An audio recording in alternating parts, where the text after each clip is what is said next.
Hey, welcome back to Golf WedgeWorks' Winning What's in the Bag, where this week we are taking a look at Scottie Scheffler's Winning What's in the Bag from the 2025 BMW Championship. Yeah, Scottie Scheffler again. I mean, it seems like I could have just made one video in the beginning of the year and just put it on repeat for all these wins, because the cool thing is the guy doesn't change. He plays the stuff that works for him, and with the way he's playing, you can't really argue it because the guy just wins. And big win at the BMW. I think when we looked at this tournament going into Sunday, he chased down Robert McIntyre really quickly and took the lead, never looked back. It was pretty dominant. Again, the chip in on 17, of course, pretty amazing. So another win for Scottie. Congratulations to him. I think you have to admit he's going to be the betting favorite for next year. So maybe this video, I just, end it right here and start the video. I'll just use it again next week. Who knows? But we'll jump into his bag yet again this year. And we'll start at the top. He's a TaylorMade staffer, but he does have some other things in the bag in terms of different clubs. We'll start at the top with driver, and driver is the TaylorMade Qi10. So this is the previous generation driver. Now this is a dot head, which is a tour-only head, and the dot is, if you look at the loft on the right near the heel, you'll see over above the 0, there's a little dot, which you think would be just degrees. Well, the retail models don't have that. This is only for tour to kind of designate it as a head. And what it is it's a Qi10 that is lower spin than retail, but not as low spin as Qi10 LS. So it kind of sat in the middle in terms of spin profile. Now, I've also heard that it's a little more neutral flight bias, not quite as much draw heavy as the Qi10, but overall has the same look, still the classic pear shape to it. But he's still playing this driver. Now, his is also unique that if you look at the face of it, which I unfortunately don't have a photo of, but the face of it is a different color blue than the stock Qi10. So the retail Qi10 had kind of a darker blue face. Scottie's is much lighter blue, and it's actually the face off the Stealth 2 when they did the My Stealth program. They had a My Stealth program. You could custom order a Stealth 2 in a bunch of different colors, and they had about 9 different face colors you could order, and this faceplate is the blue off that program. Now, the rumor I've heard is that he likes to see a little bit more loft than the 8-degree head he has offers, so the light blue kind of gives that visual effect of seeing more loft on the face. And if you look at the very top line where the black paint of the crown meets the face, the Qi10 had a white line that was laser etched into it, painted into it on the carbon face. This doesn't have that as well. So that alignment, TaylorMade's research showed that actually helped a lot of players line up the club correctly at address. Maybe for Scottie, that alignment wasn't working with what he was trying to do. So little differences there, but I've heard from TaylorMade when I talked to them, the carbon faces between My Stealth 2 and Qi10 were pretty much identical. There really wasn't a huge change there for those. So a lot of it just being cosmetic for Scottie's driver. Now this one here is an 8-degree head. It is measured at 8.25 degrees, so 8.25 degrees of actual loft. He's got a tour issue Hosel on there, or shaft tip. That's a 1.5 degree tip. So the retail ones are 2-degree tips. So they go 2 degrees up, 2 degrees down, and then have the settings in between. This is a 1.5. So it goes 1.5 up, 1.5 down. And the reason being is when you change the different settings, it does change to different amounts compared to the 2 degrees. So, going one click lower will be slightly, less loft going down than a 2-degree tip. So it is used to get, certain specs into the range they want them to be. He's playing it in the upright setting, which typically an upright driver will be easy to turn over, easier to hit a little bit of a draw with. Now, the shaft on this one is going to be a Fujikura Ventus Black 7X. This is the 2019 Ventus Black, not the brand new ones. This is the original Velo core construction. He's not playing the newest one, but there's not a whole lot of difference in terms of performance between the old one and the one that came out last year. But a Ventus 7X is the 70-gram range. It's low launch, low spin, comes at 78 grams and 2.8 degrees of torque. Now, this is tipped 1 inch in his driver, and the length of the driver is 45 inches with a D4 swing weight. Now we move into the next club in his bag, and his fairway wood is a 3-wood, and it is again the TaylorMade Qi10.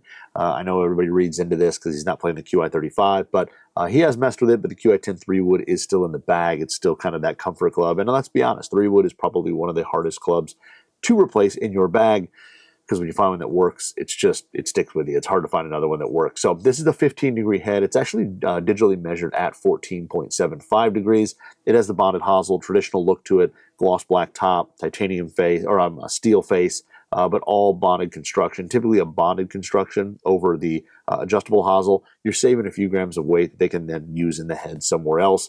typically make it a little bit higher launching, a little bit higher spinning, and it is compared to the Tour model. Now, in this one here, it is shafted up with the Fujikura Ventus Black 8X, so the 80-gram version of what he's playing on the driver shaft, which is 85 grams and 2.8 degrees of torque. Now, this has a super stiff handle, super stiff tip section, really stiff midsection. So overall profile is overall really, really stout. And again, just control, launch, spin, give that really stable feel that players like. Now, this one here, he plays it at 42 and 5/16 inches long. And this shaft is tipped at 1.5 inches going into the 3-wood with a D3 swing weight.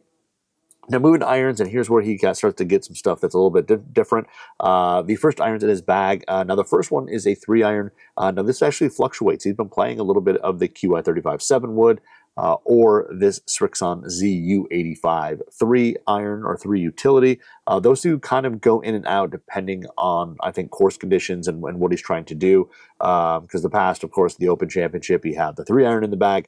But we've seen before he's played that QI35 7-wood as well. But this week with the ZU85 3 and 4 utilities. Now, these both came out in 2018. So these are pretty old. These are going on 7 years, almost going on into 8 years old. And what these are, they're a little bit larger, slightly thicker top line, a little bit more offset compared to the current ZXI utility that's out right now. Still has that multi-piece construction, that thin face that's built for a little bit more speed, the big wide sole with the Tour V sole on it so it doesn't dig, good turf interaction, but just gives a little bit of height and speed at the top end of the bag for players that are looking for that. Now, the first one, the 3-iron, is shafted up with a Nippon NS Modus 3 hybrid prototype. I think this is in 10X. Now, I think this is what is currently out there right now, which is the Nippon NS or the Modus 3 Ghost shaft, which is a hybrid/utility iron shaft. The Ghost is GOST, graphite on steel technology. So what they do is have a really thin steel shaft that is actually wrapped in carbon fiber and graphite.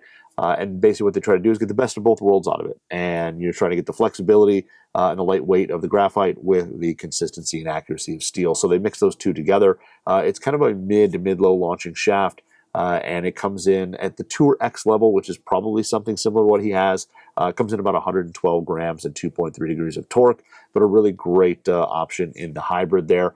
Again, I'm not sure exactly what the specs are since it's a prototype, but the Tour X one that's available now, that's about as close as I can see to what he's playing there. And then the 4 utility, the ZU85 4-iron utility is shafted up with a True Temper Dynamic Gold X100, which we talk about all the time, partly because of Scottie, but 130 grams, kind of mid-low launch, mid-low spin. Then we move into his irons. In his irons, he's playing 5-through pitching wedge of the TaylorMade P7 TWs. So this is the forged muscleback blade that was designed with Tiger Woods when he came over to TaylorMade. I believe it was 2017. He kind of played some different prototypes, things like that, and then they finally got him into an iron that he helped design. So kind of a progressive face height. The longer irons, 4, 5s, all that, have a slightly longer heel to toe length. When you get down into like the pitching wedge, 9-iron, all that, it looks a little bit more traditional, a little taller face.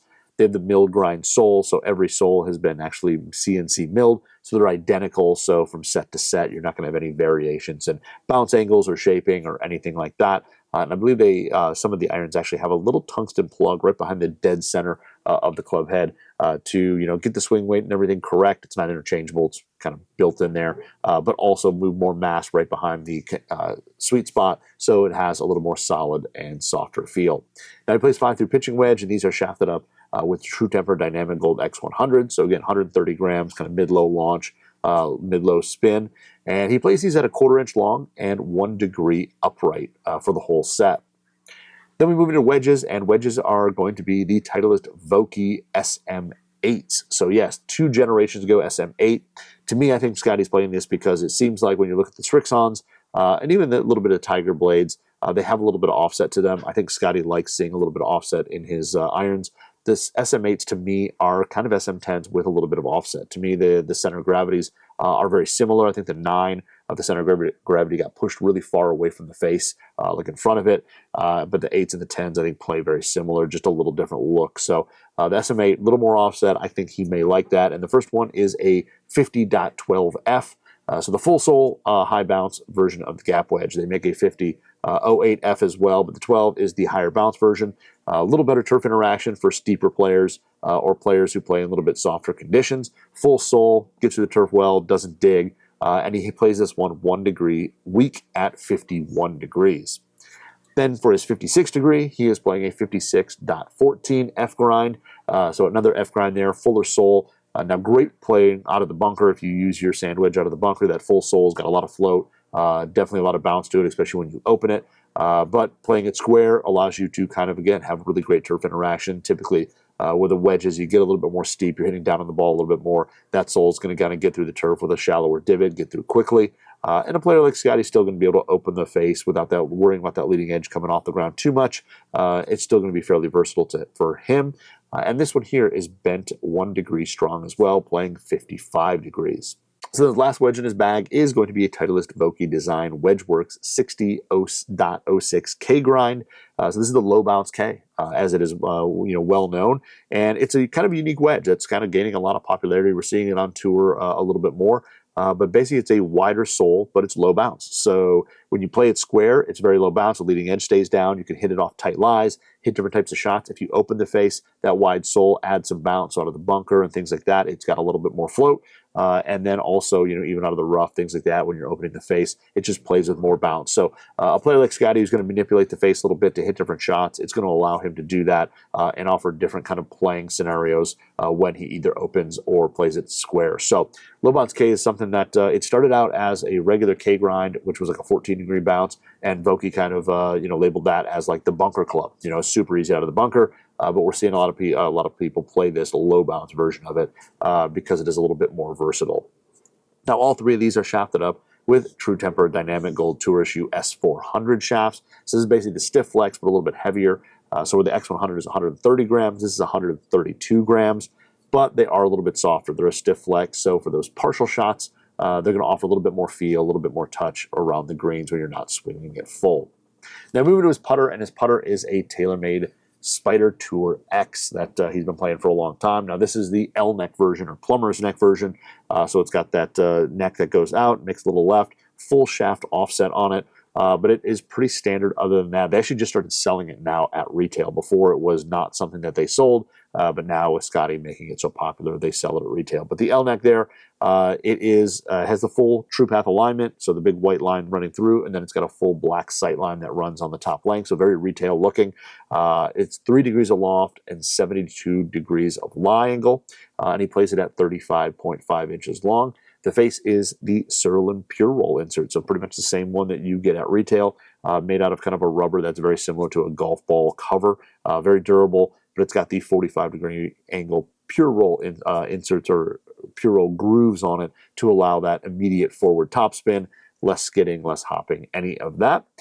And the grip on this one is a Golf Pride Pure Tour, or what is it, Pro Only Green Star. So it is the largest version of the Pro Only grips there. It's got a little bit more of an oval shape when you look down on it, a little bit more pistol, so it's a little bit flat on the top, but a little bit more rounded in the pads of the hands. And it's got a cord running through it as well, so it does work really well in kind of high moisture, sweaty conditions, stuff like that. Now for grips on the rest of his clubs, he's playing the Golf Pride Tour Velvets. Now these are 58 ribs, and ribs are also what they kind of were called reminders back in the day. So on the bottom part, there's actually internally a little kind of extra bead of rubber that is molded into the grip that you can actually feel in pads of your hands. So much like they now make the Align system, this is an internal version of that. It feels a little bit different because it's molded in. But it helps kind of know gripping the club the same every time and knowing where the face angle is throughout the whole swing. So he plays these with 6 wraps of double-sided tape, which builds them up quite significantly. That's a lot. Typically with build-up wraps, you need a couple of those to equal 1 layer of double-sided. So that is probably about 12 wraps of double-sided, 12 wraps of build-up tape equals about 6 wraps of double-sided. So definitely a big, thicker build-up there on the grip.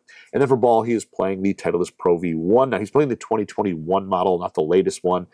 So with that, it could be something with spin. whether the 21 version spins a little bit more or something like that with certain clubs. He is playing the older version, and that isn't very uncommon. A lot of players who play the Titleist Pro V1 or Pro V1X will play different versions of the ball, different years of the ball, depending on their needs and their wants for how that ball performs. So that is Scottie Scheffler's winning what's in the bag from the 2025 BMW Championship. Congratulations to him on yet another win.